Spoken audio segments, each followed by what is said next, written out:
Today, guys, I'm going to teach you how to access and remove your fuel pump in your 2019 Plus Subaru Forester. If you are looking to do your fuel filter change, this will help you. If you need to replace your fuel pump, this will help you out. So before we get started, I'm going to let you know this will require a special tool, and that is this tool here. This is the like fuel cap wrench. I don't know, but I'll put a link in the description below so you guys can order yours. Um, they come in all prices and ranges. If you get one straight legit from Subaru, they're expensive. You don't need that. This one I think was probably like 16 bucks off of Amazon. And like I said, I'll put the link in the description below. And make sure you have this before you even start. You're going to need it. It's not going to happen without this. Believe me, I tried. All right, so let's get into it. All right, we're gonna start by coming to your back seats. And you're gonna come in here and we're gonna remove the back seat. Okay, so we're gonna remove this section. If you don't know how to do this yet, there are little clips on the front of each side. Grab them with your two fingers, squeeze it together. Actually, these are easier. Squeeze it and it'll pop loose. You see that? So I'm gonna come around to that side and do that side.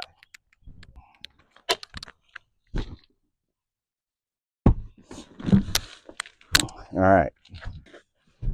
All right, pop that up. And let's go ahead and pull it out of the way. Okay, so right now I am on the passenger side of the vehicle, and you'll notice that I have sound deadening material over this, so I had to remove it right here in order to access the fuel pump.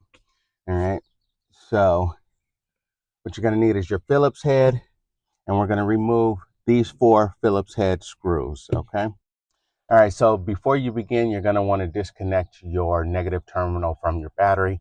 That way, you're not having any grounding going into the metal frame of the vehicle. Okay, you don't want to do no sparking, arching with your fuel pump. So it's very simple. 4 screws.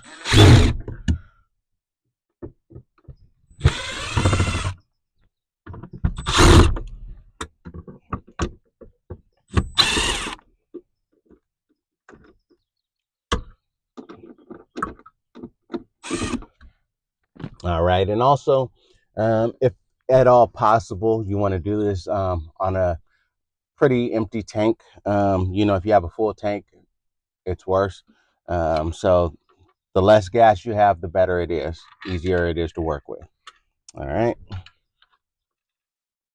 get those screws out of there so we don't lose them. They don't fall in that fuel tank.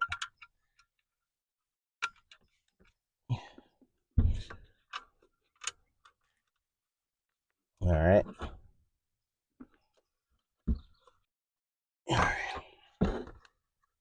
All right, so you see your wiring is pretty short, so you have to go ahead and disconnect it to get this out of the way. All right, there you go. Just push the plug, pull it. All right, so you're going to take this tool.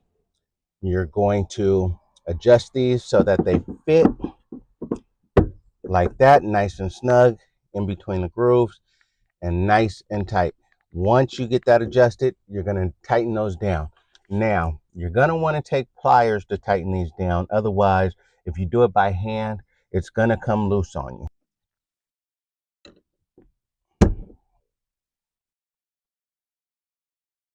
Now you can see how tight that is. I'm adjust just because I feel like I might be hitting. Oh.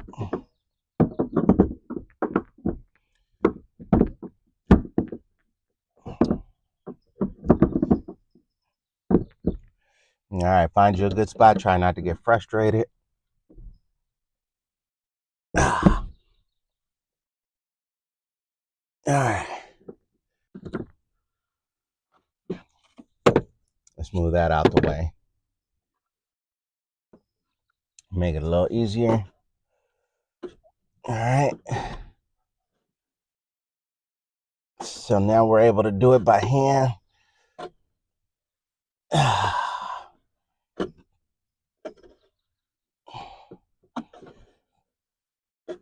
I'm not going to disconnect mine because I've already went through this process and I don't want to deal with the leaking fuel, etc. But this is your fuel line, and in order to remove this, you're just going to squeeze those in and pull this off, okay? So at that point, you will probably have some fuel leakage, so be prepared with some um, rags or whatnot to catch that, okay? From that point on, it's pretty simple. You're going to pull your fuel tank out. I'm sorry, you're going to pull your fuel pump out, and that's going to be it. Okay, now this is what the fuel pump looks like once you get it removed. All right, so it's fairly easy. You're just going to have to work that out of the tank. And then again, you're going to have your fuel line right here that you're going to have to squeeze and separate. Okay, now don't worry if it falls in the tank, as long as you have something that you can fish it out with. Okay, I mean, it's not going to go anywhere. You'll see it down there. A long set of pliers that do, just make sure they're clean.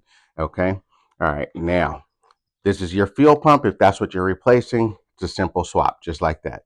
You will notice when you go to pull it out, there will be fuel all in here. So be prepared to try to, pour that out back into the tank, and try to avoid spillage. Okay, so now if you're going to be replacing the fuel pump filter, you're going to need to, I don't really want to tip it too much because I just had fuel spill on me, so I feel like there's a little bit in there. But if you see this spring, you push it down and there's a C clip on there, okay? Just take a little screwdriver or some pliers and pop that C clip off, and then you're able to pull this part out. Now, be careful of the wiring. They're all connected, so just disconnect them and remove them from the clips, and you'll be able to pull this out and away from here. Okay, once you have that out, you'll notice there's clips here, right here, and here, and here. Those clips you're going to want to remove to pull out this center section. This center section, at the bottom of this center section, is where your fuel filter is, okay? So that's it. You're going to pull that out and you'll have access to the fuel filter. Pop the old one off, put the new one on, okay? So it's as simple as that. And to put it back together, just reverse the process. So that's it for the process. At this point, you're done. Put your fuel pump back in the tank and go through everything in reverse. Not a long job as long as you have that tool. If you don't have that tool,